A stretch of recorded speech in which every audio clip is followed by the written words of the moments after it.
ہمارے ہر پروگرام کے تمام کردار حقیقت اور اپنے تمام تاریخی پس منظر پر مبنی ہے۔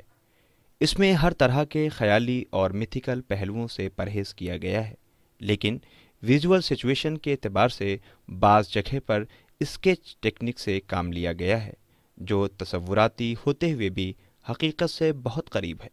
اور سارے پروگرام کے تمام تاریخی دستاویز قرآن مجید اور احادیث کے ساتھ ساتھ مختلف کتابوں سے لیے گئے ہیں، جو سند کے طور پر ہمارے پاس موجود ہیں۔ اس قوم کے رونے کو یہ بات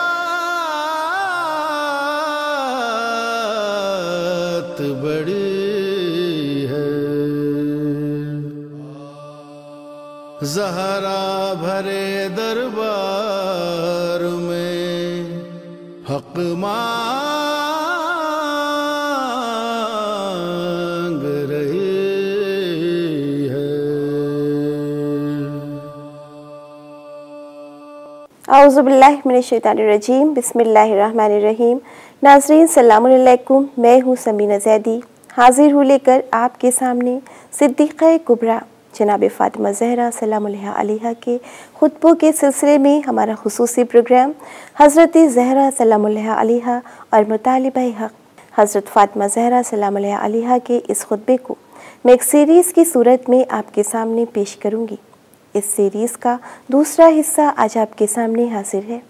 اس سے پہلے کے حصے میں میں نے آپ کے سامنے بیان کیا کہ حضرت فاطمہ زہرا سلام اللہ علیہا نے سب سے پہلے حمد و ثناء الہی کی، اس کے بعد آپ رسول خدا صلی اللہ علیہ وآلہ وسلم کا ذکر کرتے ہوئے فرماتی ہیں، اور بار بار گواہی دیتی ہوں کہ میرے بابا محمد صلی اللہ علیہ وآلہ وسلم اللہ کے بندے اور اس کے رسول ہیں۔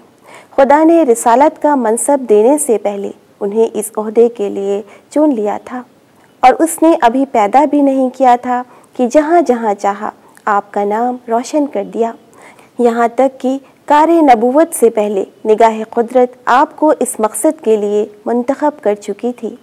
اور یہ اس دور کی بات ہے کہ جب ساری خلقت نہا خانہ غیب میں پوشیدہ، سب کے سب خوف اور وحشت کے پردوں کے پیچھے دبکے ہوئے اور عدم کے آخری حدوں کے بالکل قریب تھے۔ یہ خدا کے علم میں تھا، کیونکہ دشت امکان میں جو بھی ہو سکتا ہے وہ اس کے انجام پانے سے باخبر ہے۔ اس کی آگہی صحن کائنات میں رونما ہونے والے ہر واقعے، ہر حادثے اور ہر بات پر گرفت رکھتی ہے۔ پھر وہ تمام امور وقوع پذیر ہونے لگے، اور وہ ہر کام کے وقت نامے سے خوب واقف ہے۔ اس نے اپنے پیغمبر کو دین حق کی تکمیل کے لیے بھیجا، اور انسانی معاشرے میں اپنے آئین کو جاری کرنے کے عزم محکم کے ساتھ، اور طے شدہ قطعی احکام اور حتمی قواعد کو نافذ العمل بنانے کی خاطر مبعوث فرمایا۔ جب آپ مبعوث ہوئے تو آپ نے ملاحظہ فرمایا کہ دنیا میں موجود قومیں دینی اعتبار سے بٹی ہوئی اور بری طرح اختلاف کی شکار ہیں۔ ان میں سے بعض گروہ تو اپنے آتش کدوں کو سنبھالے بیٹھے ہیں، کچھ گروہ اپنے بتوں کی پوجا پاٹ میں لگے ہوئے تھے، فطرت کے قیدوں اور دماغ کی صلاحیت سے اللہ کو جاننے کے باوجود اس کی بندگی کا انکار کرتے ہیں۔ لہٰذا پروردگار عالم نے میرے پدر بزرگوار کے نور سے جہالت کے گھپ اندھیروں کو چھاٹ کر دنیا میں اجالا کر دیا، دلوں کے سارے بل نکال دیے، ظلمت آشنا آنکھوں کو روشنی عطا کی، لوگوں کو ہدایت کی راہیں دکھائیں، طرح طرح کی گمراہیوں سے چھٹکارا دلوایا، ذہن اور ضمیر کو حقیقت شناسی کا انداز سکھایا، سچے اور اچھے دین کو پہچنوایا اور سیدھے راستے سے لگا دیا۔ پھر اللہ نے انہیں اپنے پاس بلا لیا، اور اس طرح بلایا کہ خوشی خوشی بسط شوق اور کمال رغبت کے ساتھ آخرت کو دنیا پر ترجیح دیتے ہوئے اپنے رب سے جا ملے۔ اب محمد صلی اللہ علیہ وآلہ وسلم اس دکھ بھری دنیا کی تکلیفوں سے دور اپنے راحت قدے میں آرام فرما رہے ہیں۔ خدا کے مقرب فرشتے انہیں گھیرے ہوئے ہیں۔ اس بخشنے والے پاک پروردگار کی مرضی شامل حال ہے، اور وہ اپنے قادر مطلق پروردگار کے سایہ رحمت میں مطمئن ہے۔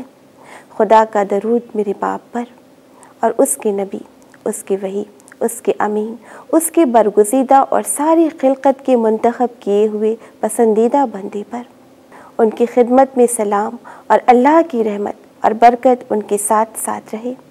پھر آپ مجمع کی طرف متوجہ ہوئی اور ارشاد فرماتی ہیں، اللہ کے بندو، تم ہی وہ لوگ ہو جنہیں نیکی کا حکم دینے اور برائیوں کو روکنے کی ذمہ داری سونپی گئی ہے۔ دین الہی اور حق کے پیغام کو دنیا میں پھیلانے کا بوجھ بھی تمہارے کندھوں پر پڑا ہے۔ تم اپنی ذات کے لیے خدا کے نمائندے ہو اور نظام شریعت کو دوسری قوموں تک پہنچانا تمہارا کام ہے۔ پیدا کرنے والے کی طرف سے تمہارے واسطے جو سچا سربراہ، برحق، رہنما مقرب ہوا ہے وہ تم میں موجود ہے۔ اس کے بارے میں تم سے باقاعدہ عہد و پیمان بھی لیا جا چکا ہے۔ وہ ذخیرہ جسے رسول خدا صلی اللہ علیہ وآلہ وسلم نے بچا کر رکھا تھا، اسی کو آپ صلی اللہ علیہ وسلم نے اپنا جانشین بنایا۔ پھر ہمارے پاس اللہ کی کتاب بھی تو ہے، اللہ کی بولتی ہوئی کتاب قرآن، سچائیوں کی زبان، نور فروزہ، روشن اور چمکتا ہوا، جس کا ہر مطلب واضح، ہر دلیل روشن اور تمام اسرار و رموز قابل بیان۔ اس کی ظاہری عبادت سامنے کی باتیں اجالا پھیلاتی ہے۔ قرآن کے احکام پر عمل کرنے والوں کی زندگی قابل رشک ہوتی ہے۔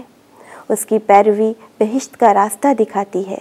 کتاب خدا کا سننا بھی نجات کا ذریعہ ہے۔ قرآن ہی کے وسیلے سے انسانی ذہن اللہ کی صاف، شفاف اور بہترین دلیلوں کو پا سکتا ہے۔ اس کا دامن فرائض اور واجبات کی شرح اور تفسیر سے بھرا ہوا ہے۔ جو چیزیں جائز نہیں ہیں اور جن کاموں سے بچنا چاہیے ان کی تفصیل اس میں موجود ہے۔ اس کے استدلال بڑے واضح، نہایت روشن ہے۔ قرآن حکیم کا طرز اثبات بے حد اطمینان بخش ہے۔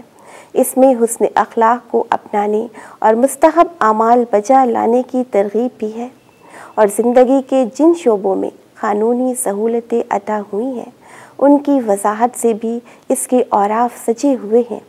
اس کے علاوہ پروردگار عالم نے جو خاص قاعدے قانون مقرر فرمائے ہیں وہ بھی اس میں جمع ہیں۔ اس سلسلے میں سورہ بقرہ کی آیت نمبر 185 میں قرآن کریم خود فرما رہا ہے کہ قرآن نازل کیا گیا جو انسانوں کے لیے سراسر ہدایت ہے اور ایسی واضح تعلیمات پر مشتمل ہے جو راہ راست دکھانے والی اور حق و باطل کا فرق کھول کر رکھ دینے والی ہے۔ اور اسی سلسلے سے سورہ بقرہ کی آیت نمبر 2 میں اعلان پروردگار ہو رہا ہے کہ یہ اللہ کی کتاب ہے، اس میں کوئی شک نہیں، ہدایت ہے ان پرہیزگار لوگوں کے لیے۔ ناظرین، اس خطبے کے ذریعے ہم پر فضائل محمد مصطفیٰ صلی اللہ علیہ وآلہ وسلم کو آشکار کرنے کی کوشش بھی کی گئی ہے کہ نور رسالت ان کی دنیا میں تشریف لانے سے پہلے موجود تھا۔ آپ نے دنیا میں بہت تکلیفیں اٹھائی، آپ رحمت للعالمین تھے۔ آپ نے لوگوں کو نیک راہ کی طرف ہدایت کی اور آپ نے بلند اخلاق کے ذریعے لوگوں کا دل جیت لیا۔ آپ نے دین حق کو لوگوں تک پہنچایا اور کتاب خدا قرآن کریم اور اہل بیت اطہار کی پیروی کو ہمارے لیے نیک راہ پر چلنے کا ذریعہ بنایا۔ آپ نے لوگوں تک سچے اور اچھے دین کو پہنچایا۔ اس کے بعد دنیا کی تکلیفوں کو برداشت کرتے ہوئے معبود حقیقی سے جا ملے، لیکن ہمارے لیے قرآن کریم جیسی بولتی ہوئی روشن کتاب کو چھوڑا جو قیامت تک کے لیے معجزہ اور ہمارے لیے مشعل راہ ہے۔ اسی کے ساتھ ناظرین، ہمارے پروگرام کا وقت اب ختم ہوتا ہے، اجازت دیجیے، انشاءاللہ پھر ملیں گے، تب تک کے لیے خدا حافظ۔ اس قوم کے رونے کو یہ بات